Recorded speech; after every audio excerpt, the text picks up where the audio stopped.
Hello বন্ধুরা, আপনারা কেমন আছেন? আশা করি সবাই ভালো আছেন। আজকে আমি তো আমার ধান কাটতে আইছি খেতে। ধান কাটতে দেখি যে একটা পোক, এই যে দেখেন মানে এনে একটা জালে বেড়াইছি। তো জালে বেড়াইছে পোকটা খুবই একটা ইয়ে পড়ছে, বেকারে পড়ছে। তো পোকটা সারি পানি যাই দেখুন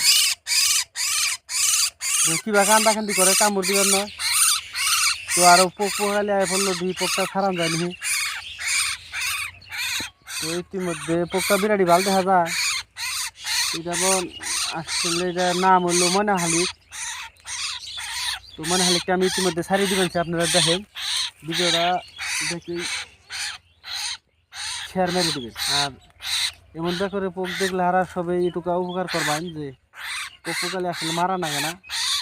তো আমি ছাড়িবার নিচ্ছি, কিন্তু খুব কষ্ট কাটাচ্ছি। তো ইতিমধ্যে ছাড়িয়ে আনলাম। তো ওই জন্য রক্ত বেরিয়েছে, রক্ত বেরিয়ে এখন উপায় নাই। হারা মূল্য ঘাস পোকা থাকতে নেই, বেরিয়ে পড়ছে। তো ইতিমধ্যে সারানো আইলো পারাই দেখুন। তো পাখির অবস্থা নাই।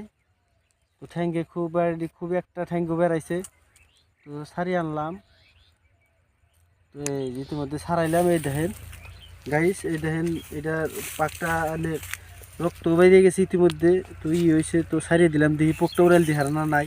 ইতিমধ্যে সারিয়ে দেবো, আপনারা দেখতে থাকেন ভিডিওটা। আপনারা ফুল ভিডিওটা দেখবেন। এই ইতিমধ্যে গেল গা। তো ইতিমধ্যে যাই হার না, কিন্তু জুলুম হইতেছে যাওয়া।